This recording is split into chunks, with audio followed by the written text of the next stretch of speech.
Hello guys, आप सभी का स्वागत है हमारे ऑनलाइन वेब ट्यूटर चैनल पे। मैं हूं संजय। हम जो कोर्स कंटिन्यू कर रहे हैं वो है कोडिग्नाइटर 4 फ्रेमवर्क ट्यूटोरियल। इस कोर्स का ये पार्ट नंबर 33 वीडियो है। इस वीडियो सेशन में गाइस हम बात करेंगे about file validation rules in CodeIgniter 4। और अगर आपने हमारे चैनल को सब्सक्राइब नहीं किया है, फटाफट चैनल को सब्सक्राइब कर दें ताकि आने वाली वीडियोस की लेटेस्ट अपडेट आपको मिलती रहे। साथ ही साथ गाइस, कोडिग्नाइटर 4 के अलावा अगर आपके एक PHP 4, MySQL या वर्डप्रेस रिलेटेड ब्लॉग आर्टिकल्स अगर आप सर्च कर रहे हो, आप इस वेबसाइट को फॉलो कर सकते हो। इस वेबसाइट में हमारे पास काफ़ी सारे blog articles, interesting topics with useful contents हैं। अगर मैं जाऊँ onlinewebtutorblog.com, इस वेबसाइट के अंदर आप देख सकते हो काफ़ी अच्छे टॉपिक्स हैं। लाइक कोडिग्नाइटर 4 कस्टम लाइब्रेरी, हम कोडिग्नाइटर 4 में कस्टम लाइब्रेरी के साथ कैसे काम कर सकते हैं। यहाँ पर हमारे पास है जॉइंस, मीन्स MySQL जॉइंस हम कैसे इम्प्लीमेंट करें अपने कोडिग्नाइटर 4 एप्लीकेशन में। यहाँ पर हमारे पास कंप्लीट कॉन्सेप्ट है कोडिग्नाइटर 4 model and entity based relationships के बारे में। यहाँ पर हमारे पास CSRF इम्प्लीमेंटेशन है अबाउट रिक्वेस्ट्स इन कोडिग्नाइटर 4। इसी तरीके से हमारे पास काफ़ी सारे इंटरेस्टिंग ब्लॉग आर्टिकल्स हैं। अगर आप थ्योरेटिकल पॉइंट ऑफ कॉन्सेप्ट से अगर आप इसे फॉलो करते हो, आप ज़रूर से ज़रूर आप इंटरेस्टिंग आर्टिकल्स को लाइक भी करोगे। सो चलिए वीडियो में स्टार्ट करते हैं। इस वीडियो सेशन में गाइस हम बात करने वाले हैं about file validation rules. File validation rules क्या हैं? सपोज अगर हमने कोई फाइल अपलोड की अपने किसी फॉर्म में, सो उस अपलोडेड फाइल पे अगर हम कोई भी वैलिडेशन अप्लाई करना चाहते हैं, वो एक इमेज फाइल होनी चाहिए, उसकी एक मैक्सिमम साइज होनी चाहिए, उसका ये रेजोल्यूशन होना चाहिए, उसकी ये एक्सटेंशन होनी चाहिए। ये सारे वैलिडेशंस हम ईजिली तरीके से कर सकते हैं। अगर आपने पार्ट नंबर 28 वीडियो देखी होगी, उस वीडियो सेशन में हमने एक्सटेंशन के बारे में डिस्कस किया था। वहाँ पर हमने MIME टाइप एक फंक्शन को यूज़ करके हमने फाइल के एक्सटेंशन को गेट किया था और अपने कस्टम तरीके से फाइल वैलिडेशन अप्लाई किया था।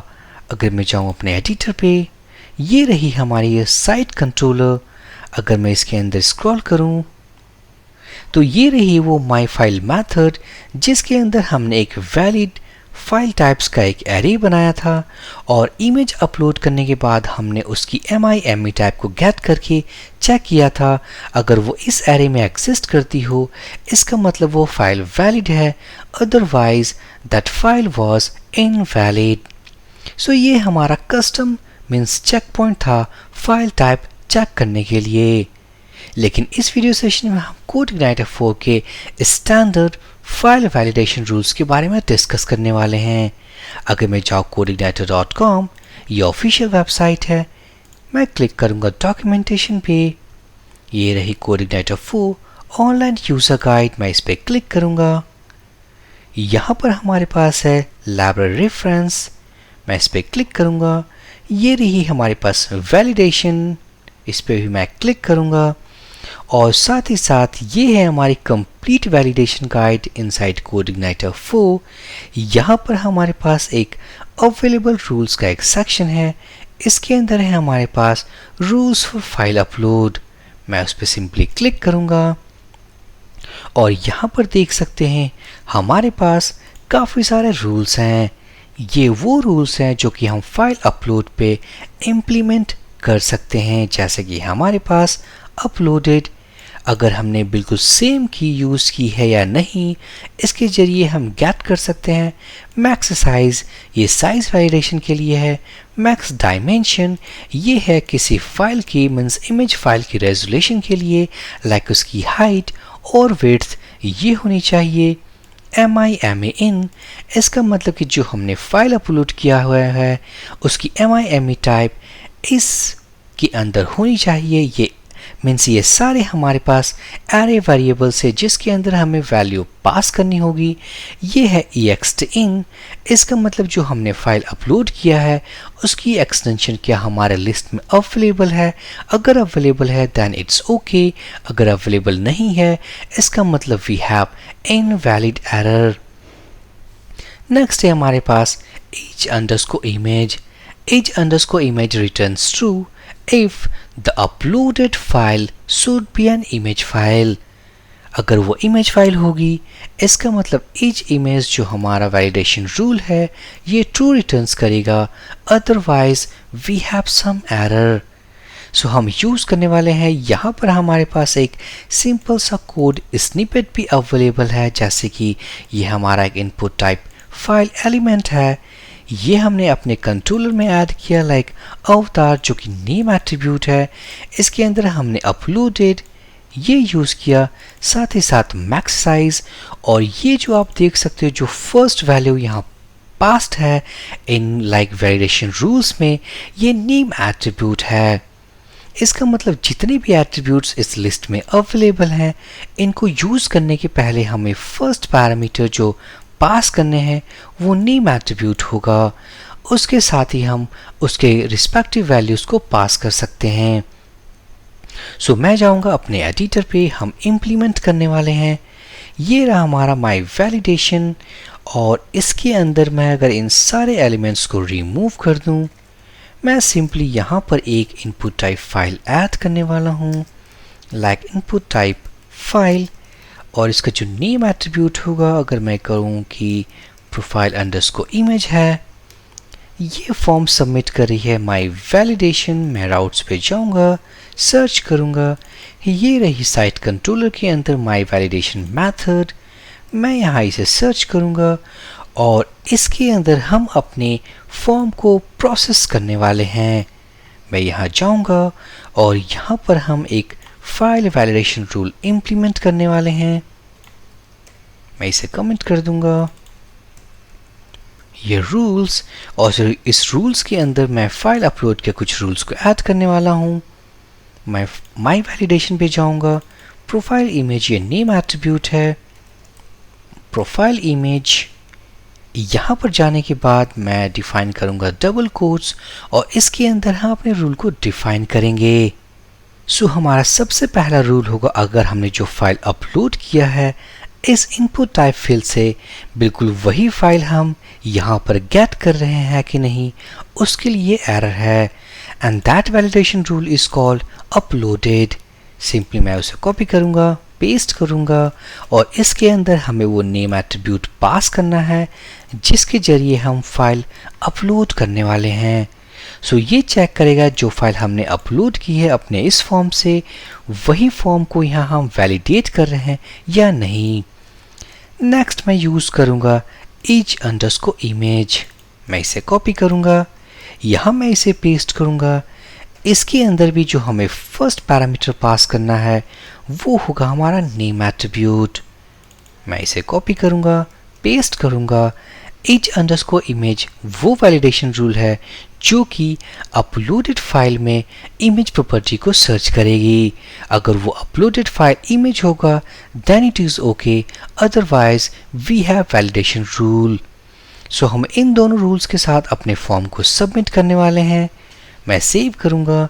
ये है वैलिडेट मेथड जहाँ पर हम अपने फॉर्म को वैलिडेट कर रहे हैं, और अगर हमारे पास कोई भी एरर होगी तो हमने वैलिडेटर प्रॉपर्टी के जरिए उस एरर को इस की के साथ हमने इस व्यू फाइल पे सेंड किया है। अगर मैं जाऊंगा इस व्यू फाइल पे तो हम देख सकते हैं हमने वो एरर यहाँ पर गेट किया है और प्रिंट भी किया है। अगर मैं सेव करूँ, ब्राउज़र पे जाऊँ और मैं ओपन करूँगा कॉल्ड माय वैलिडेशन, यहाँ पर हमारे पास चूज़ फाइल का ऑप्शन है। हम एक फ़ाइल सेलेक्ट करने वाले हैं, सो चूज़ फाइल। और फाइल सेलेक्ट करने के पहले अगर मैं जाऊँगा एडिटर पे और यहाँ पर हम उन सारे वैल्यूज़ को मीन्स हम यहाँ पर क्या करेंगे, समथिंग गेट फाइल, और इस गेट फाइल के अंदर हम इस नेम एट्रीब्यूट के जरिए मीन्स अगर हमारे पास कोई भी फाइल रिलेटेड एरर नहीं है, सिंपली हम फाइल के सारे वैल्यूज़ को प्रिंट करेंगे। मैं जाऊंगा ब्राउज़र पे, रिलोड करूंगा। अब हम चूज़ फाइल करने वाले हैं। सो मैं क्या करूंगा, एक add.txt फाइल में अपलोड करने वाला हूं और ये एक इमेज फाइल नहीं है। सबमिट। हमारे पास एरर है called profile image is not a valid uploaded file.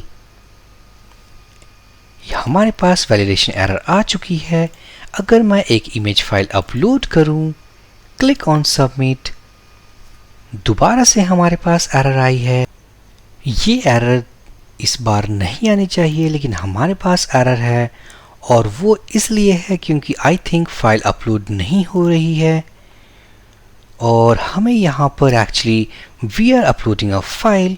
So file upload करने के लिए हमें एक फॉर्म में एट्रीब्यूट ऐड करना होता है, that is enctype multipart form data. हमने एग्जिस्टिंग फॉर्म यूज़ किया और हमने इसके ऊपर ध्यान नहीं दिया, सो ये एट्रीब्यूट ऐड करना होगा because we are uploading file. Save करूँगा, सारे चेंजेस बिल्कुल वैसे ही हैं। मैं इसे रिलोड करूँगा।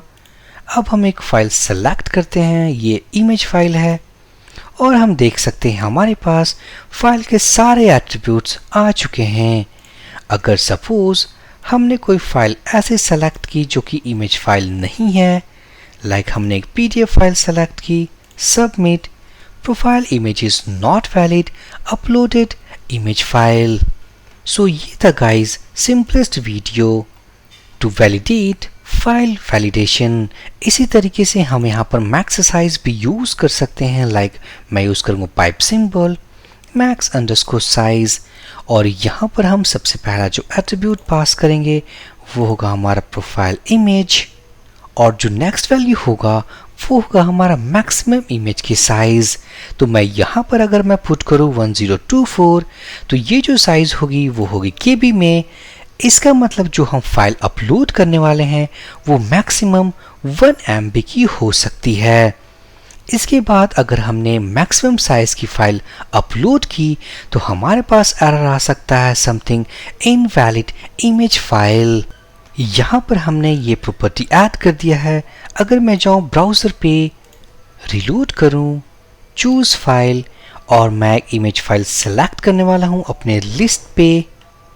मैं जाऊँगा डाउनलोड सेक्शन पे, let's select a image file. ये रही इमेज फाइल जिसकी साइज़ है लगभग 7.8 MB, जबकि हमने मैक्सिमम साइज़ जो रखा हुआ है वो है 1 MB। अगर मैं सबमिट करूँगा, देख सकते हैं profile image is too large of a file. तो ये हैं हमारे कुछ वैलिडेशंस, फाइल वैलिडेशन रूल्स जो कि हम इम्प्लीमेंट कर सकते हैं अपने फाइल अपलोड मीन्स मेथड पे। साथ ही साथ अगर हम मैसेज को कस्टमाइज करना चाहते हैं तो मैसेज कस्टमाइजेशन हमने लास्ट वीडियो सेशन में डिस्कस किया था। लाइक हम यहाँ पर एक और मैसेजेस नाम का की डिफाइन करेंगे, हम एरे क्रिएट करेंगे और जैसे कि प्रोफाइल इमेज ये रहा हमारा नेम एट्रीब्यूट, यहाँ पर हम एक एरे क्रिएट करेंगे। सपोज मैं मैक्स साइज के ऊपर अगर मैं एक कस्टम मैसेज क्रिएट करना चाहता हूँ, let's say profile image is too large. अगर मैं सेव करूँ, इस मैसेज वेरिएबल को हम इस एरे में पास करेंगे। तो जब भी हमारा प्रोफाइल इमेज पे मैक्स साइज का एरर आएगा वो यहाँ से एरर मैसेज को गेट करेगा। अगर मैं सेव करूँ, ब्राउज़र पे जाऊँ, रिलोड करूँ, अगर मैं एक फ़ाइल अपलोड करूँ जिसकी मैक्सिमम साइज़ 1 MB से ज़्यादा होगी तो देख सकते हैं हमारे पास हमारा कस्टम मैसेज है। सो इस वीडियो सेशन में गाइस हमने फाइल वैलिडेशन रूल्स के बारे में डिस्कस किया, साथ ही साथ मैसेज को कैसे कस्टमाइज करना है ये हमने पहले भी डिस्कस किया था और यहाँ भी हमने देखा। सो इस वीडियो सेशन में गाइज आपको कहीं भी डाउट हो आप कमेंट ड्रॉप कर सकते हैं। So for this video session guys thank you for watching and have a great day.